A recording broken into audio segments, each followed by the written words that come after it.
Stays with Trailblazers. I'm your host Swastika Singha, and today we have an inspiring guest with us. Joining me is Suzanna Chaplin, co-founder and CEO of ESB Connect. With over a decade of experience in digital marketing and customer acquisition, she's been helping brands connect with their audiences in smarter and more effective ways. Hi Susanna, it's great to have you today with us. How's the day going? How's the week going? Lovely, to be honest, and be chatting with you. Day's going good. Good week. I think the sun is shining, so that always makes the week and day feel better. So Susanna, let's start from the start, the beginning of the journey and how the journey began. Oh, how did the journey begin? It was definitely not the journey I thought I'd be going on. I actually initially, my background was in law, and did law at university with criminology, and my whole thought was that I'd go in to be a criminal barrister. Lo and behold, I went into the advertising media industry for 6 months before I was starting my master's, and then nearly 20 years later I'm still here. So I got into the industry very much the affiliate side, looking at performance marketing, really when it was at probably the inception. Voucher codes were just coming about, and that was a great space to be in. Like, there was rapid growth at that point, the market was booming, like everything had been traditionally cost per thousand led, and suddenly a performance market erupted. But after a few years, what I started to notice was that people were moving out of that performance channel to channels like programmatic, display by marketing, etc., because of the ease of buying that inventory and also the data available. And I just felt like there was an opportunity there to create a platform which allowed you to easily buy email inventory, so acquisition email rather than retention, so that you could reach a new audience through email. And that's essentially why I created ESB. It was about creating a programmatic buying platform for email. Roll on 10 years, that product's worked really well. We've ended up with having some really great customers, like people like Hello Fresh, Tells, Audi, Clarks, etc. But now, it's a really exciting, pivotal moment, because we're now seeing the email as so much more than just a communication channel. It's actually this ID that allows you to connect up the different channels. And so we're moving from just being hey, we can help you drive customer acquisition through email, to being actually we can create these omni-channel journeys. So quite exciting. Amazing. I mean, quite a journey actually. Thought of something and ended up something, I guess. But what's one lesson you have learned as a leader? I would actually want to know that. Now that you are a CEO, co-founder, what one lesson, the biggest lesson that you have learned as leader? God, there are probably many.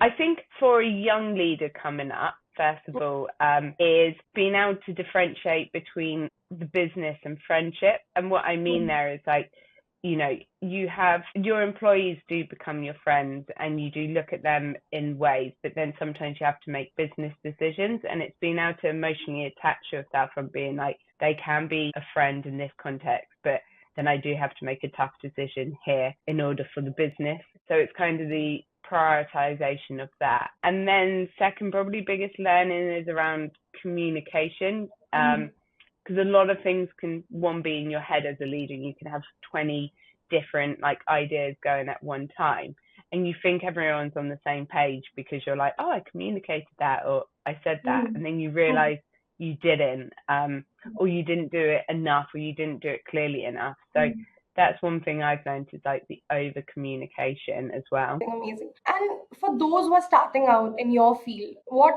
kind of advice would you want to give them? Always plan for failure, basically. And that's one. Test everything, test fast. And this is probably my downfall, is be super organized. I'm big picture, and I think for a lot of entrepreneurs, they are big picture, they like ideas, so you always do need someone that's your yin and yang. So you need someone behind you that is operationally really good, they're behind you, you've got an idea, then make sure it's put into action and follow through. And I think that's really important. But just going back to that first point, that why I'm saying plan for failure, is because if you can imagine what can go wrong, if it does go wrong, you've got a plan for it. But if it doesn't go wrong, that's great. You've like seen all of the outcomes that could have possibly gone wrong, and you've built a better model to overcome that, essentially. Yeah, like failure is something that one should be prepared all the time, because you never know. You never know. It's very unpredictable. So yeah,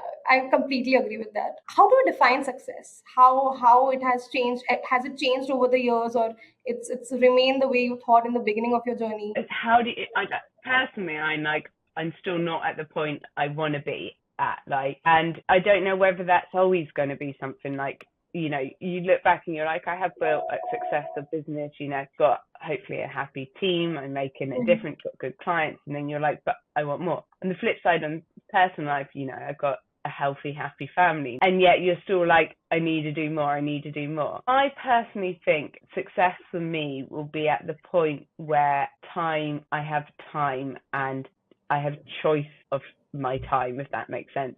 That's what I think I'm personally looking for, is that point where you can be like, don't want to work today, or I do want to work today, or I really want to put my time and energy into this passion project. To me, that would be success, is having the freedom of your own time. So I'm coming back to your professional career wise, like the tech is constantly evolving, and how do you think that businesses can be ahead of the journey in customer acquisition? I think this is like one of the most interesting things that we're going to see over the next like year or 2 years, is like, how can companies stay ahead of customer acquisition?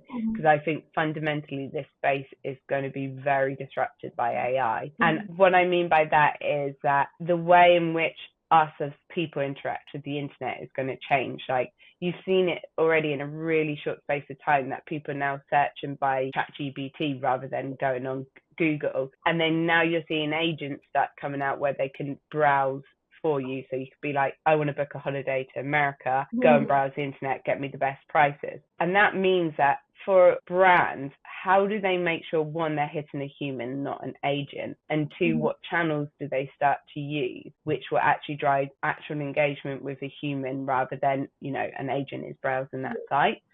And I think this comes back to like one really good content, like as in people will be looking for like good content, whether they're reading good content, whether they're watching good content, listening to good content like podcasts. I think that's going to come important. And two, you've got to like cater for two audiences. So if you are putting things out there, like how do you summarize it well? So even like in the space we're in, emails, how does your email look as a summary? So if a bot is reading through someone's inbox to give them a summary of what's in there, you appeal well to that. So yeah, it just comes back to your point on like, how do brands stay ahead in the next couple of years with a focus on customer acquisition? I think it's really understanding what channels are going to be least disrupted by AI and where human attention will still be. And then where there is going to be disruption by AI, how do you make sure your content is surfaced in the right way to those AI agents? Amazing. So coming back to you as a leader, you as a woman in this business, what's your perspective? What's one fundamental shift organization must make to truly support and uplift women in leadership? To me, like, supporting women in leadership, I think there's a few different parts of it. One thing that I'm personally just really passionate about is that often the reason why there isn't as many women in leadership is that they are balancing a home life. They tend to be the primary caregiver. They often take a step back. And I think in order to raise more women into leadership, one, we got to understand that they are the primary caregiver in most cases, but we actually need to raise man up.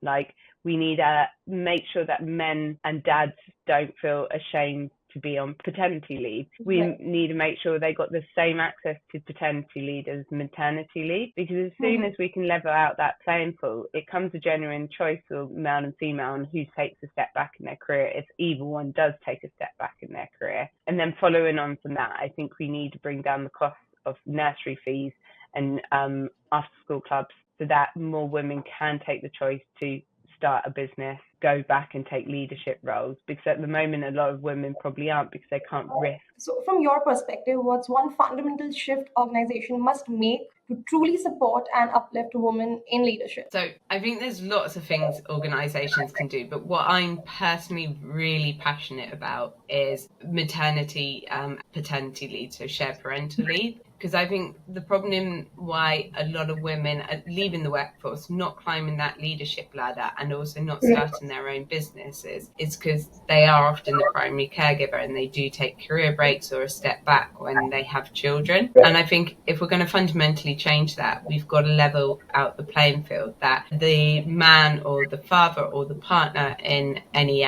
relationship feels they're equally able to take the share of the load. They can take off paternity. There's no judgment about it. They get the same amount of money that a woman would get. So that decision can be fair. And I think that's the one thing that would change the playing field, is that then, women could be like, I want to progress my career, or I want to start a business. And then second to that is nursery fees. They're so high that, it is high risk to start your own business. And therefore, that's probably why you get less female entrepreneurs, because they've got to pay the nursery fees and that. So if we lower the cost of nursery fees, I think you would start to see more people taking that risk. I completely agree that I guess in workspace and in general also there should be this understanding between men and women that that specifically the point in regards to the maternity and paternity leave, like even the father should understand, the partner should understand. I completely agree with that point. But coming back to the question, as leaders, many struggle to have that work-life balance. How do you manage it, and what sort of advice would you give to women who are trying to actually juggle both successfully? Work-life balance it's so hard. And I think it's even harder for women because there's massive, like, if you have children, I think mum guilt is such a big thing, and you constantly question yourself. And I think across both genders, they do. I have my work-life balance, I always work is always front of mind, but I try and have some kind of boundaries, especially now I have had 2 children. So hard boundaries for me is just always having like a time in the day, like whether it's 30 minutes where I do exercise, like, fit it in, find it. That might be one day I could fit in an hour, another day I can only do 30 minutes, but try and cram it in there. And not because I'm obsessed about exercise or anything like that. Cool, perfect, I'll do that. So I think work-life balance is the hardest thing, and I don't think anyone's probably nailed it. But I think especially for women, there is emotional attachment, like emotional feelings around that work-life balance, especially if you have children. Mum guilt is a huge thing. You're constantly like, I should spend more time with them, I need to do more work. Some things I put in personally to try and balance out work and life is, have some hard things that I won't sacrifice. So one thing for me, exercise is really important. It's a really good release for me, etc. So I try and make sure I get 30 minutes minimum a day. And whether that is a workout or going out for a walk with the dog, I always make sure that's in my life. And then secondly, it's just making sure you do have quality time with whether it's your partner, your children, and making sure that you feel like that is quality time. So maybe that is on a Saturday and doing no work, or doing bath time, whatever that may be. And those are probably my hard lines in order to balance that work-life balance. But I do think you're never going to get to that perfect work-life balance. I completely agree. It's important to have your own sanity as well, to actually juggle it completely.